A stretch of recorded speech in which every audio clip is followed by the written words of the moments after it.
স্পেনে আমাদের প্রথম গন্তব্যস্থল ছিল মাদ্রিদ, যেটা স্পেনের ক্যাপিটাল। ওখানে El Retiro Park, Plaza Mayor, Royal Palace of Madrid, অনেক জায়গা আছে ঘোরার মতো। খুব সাজানো গোছানো একটা শহর, খুব ভালো লাগবে। আর ওখানে একটা খুব ইন্টারেস্টিং জিনিস আমার সাথে হয়েছিল, জীবনের প্রথমবার যেটা আমি ফেস করেছি। দেশে বিদেশে এত ঘোরার পরও যেটা কখনো হয়নি, এটা হচ্ছে সেখানে আমার ব্যাগ চুরি হয়ে গেছিলো। সেটা একটা অদ্ভুতভাবে, সেই গল্পটা আমি আরেকদিন আপনাদের সাথে করব আরেকটা ভিডিওতে, যে কি করে হলো। খুব অবিশ্বাস্যভাবে ব্যাপারটা হয়েছিল এবং ফাঁকা রাস্তায় আমার ব্যাগ চুরি হয়ে গেছিলো। তো যাই হোক, এই ব্যাপারগুলো থেকে একটু সাবধানে থাকবেন এবং ওখানে আপনারা দেখলেও বুঝতে পারবেন কিছু কিছু জায়গা একটু সাবধানে চলাফেরা করা ভালো। সেটা নিয়ে আমি আরেকটা ভিডিও বানাবো। এমনিতে আমাদের যেখানে স্টে ছিল খুব ভালো এবং সমস্ত শহরটাই ভীষণ এবং ট্যুরিস্ট ফ্রেন্ডলি অবশ্যই ভালো। এবং আমরা যখনই যাই এরকম বেড়াতে, আমরা ওখানে তো আপনারা লোকাল ফুড নিশ্চয়ই ট্রাই করবেন, তাপাস, ক্রকেটস, যা যা কিছু আমাদের এখানেও মোটামুটি পাওয়া যায়, বাট ওখানের ব্যাপারগুলো খুব অথেন্টিক, সেগুলো দেখতে পাবেন। এবং অনেক শ্যাক পাবেন ছোট ছোট রাস্তার পাশে, অনেক মার্কেটস পাবেন ছোট, সেখান থেকে অনেক সুভেনিয়ার কিনতে পারেন, অনেক রকমের মিষ্টি পাওয়া যায়।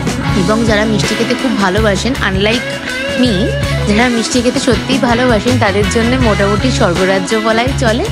তো ওখানে গেলে এরকম অনেক কিছু আপনারা ট্রাই করতে পারবেন। আমরা যখন যাই, আমাদের এই সমস্ত খাবার ছাড়াও আমরা মোটামুটি আমাদের ইলেকট্রিক কুকার অ্যান্ড অল এই সমস্ত ক্যারি করি, তো যাতে আমরা মোটামুটি 1 পট মিল কিছু বানাতে পারি নিজের বাচ্চার জন্যে।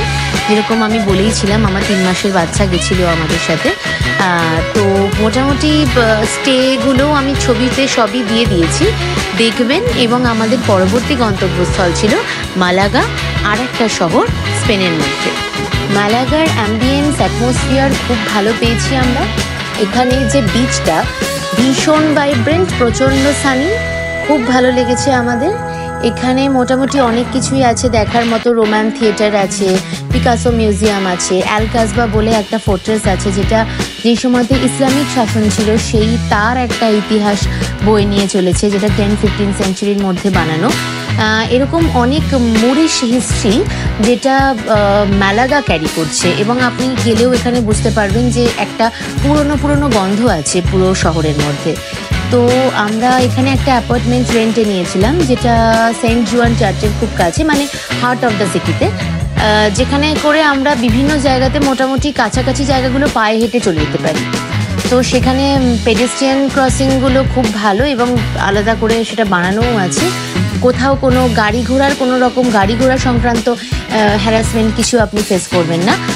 আর এখানে আপনি মোটামুটি 2 দিন মালাগাকে দিতেই পারেন। এখান থেকে অনেকে অনেক জায়গায় যায়, গ্রানাডা বলুন বা এইসব জায়গাগুলো এখান থেকে ঘুরতে পারে। এবং যদি পায়ের এবং মনের জোর থেকে থাকে, তাহলে আপনি এই সিটাডেলগুলোতে খুব সময় হাতে নিয়ে আপনারা ঘুরতে পারেন। আমরা মোটামুটি কিছুটা অবধি উঠেছি, কিন্তু আমার বাচ্চা ছোট ছেলের জন্য আমরা বেশি দূর অবধি উঠতে পারিনি। যদিও এই ক্ষেত্রে আমার হাজব্যান্ড একটা বিরাট রোল প্লে করে, আমি হয়তো পুরোটা উঠতেও পারি না। সেক্ষেত্রে ও আবার ছেলেকে সঙ্গে নিয়ে একদম পুরো ঘুরে টুরে সব চলে আসে এবং এসে একদম ছবির মতো গল্প আমি শুনে নিই। কিন্তু পা আমারও সব জায়গাতেই পড়েছে। তো এখানেও আপনারা লোকাল ফুডগুলো ট্রাই করতে পারেন, আমি ছবিতেও দিয়েছি খাবারগুলো। এবং এখানেও লোকাল মার্কেটস আছে। এখানে তো ইনফ্যাক্ট বড় বড় ব্র্যান্ডগুলো সেগুলোও আপনাদের এই পেডেস্ট্রিয়ান যেখানে ক্রসিংগুলো আছে সেখানে পেয়ে যাবেন। যাদের কারো শপিং করার ইচ্ছা হয়, তাহলে মালাগা is like one of the best places. যান, ঘুরুন, এনজয় করুন এবং পুরো স্পেন ঘুরে যদি আপনারা ঘুরতে চান, অবশ্যই আমাকেও জানাবেন আপনাদের কেমন লেগেছে।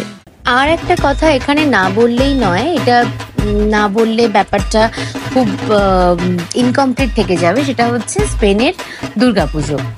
আমরা মোটামুটি পুজোর সময় যে জায়গাতেই যাই, যে দেশেই যাই, সেখানে যদি কোনো বাঙালি অ্যাসোসিয়েশন থাকে, তো তাদের দিক থেকে একটা করে পুজো মোটামুটি সব ব্লকেই হয়। তো এক্ষেত্রেও তার নড়চড় হয়নি। আমরা অষ্টমীর দিনটায় বা দশমীর দিনটায় একটু আমাদের প্ল্যান থাকে যে কোনো দুর্গাপুজোর এরকম মণ্ডপটা গিয়ে ঘুরে আসার এবং একটু ঠাকুরের মুখ দেখে একটু প্রণাম করে আসার। তো এই ক্ষেত্রেও সেটার অন্যথা হয়নি। আমরা চলে গেছিলাম মাদ্রিদে একটা বাঙালি এবং বাংলাদেশি অ্যাসোসিয়েশনের সাথে আমরা পুজোটা কাটালাম এবং ওনারা অত্যন্ত আন্তরিকতার সঙ্গে আমাদেরকে ওয়েলকাম করেছে। আমরা প্রসাদ খেয়েছি এবং আমরা পুজো মায়ের মুখ দেখেছি। আমি তার ছবিও দিয়েছি এখানে, দেখবেন এবং ভালো লাগলে অবশ্যই আমার চ্যানেলটা অবশ্যই সাবস্ক্রাইব করবেন। Thank you.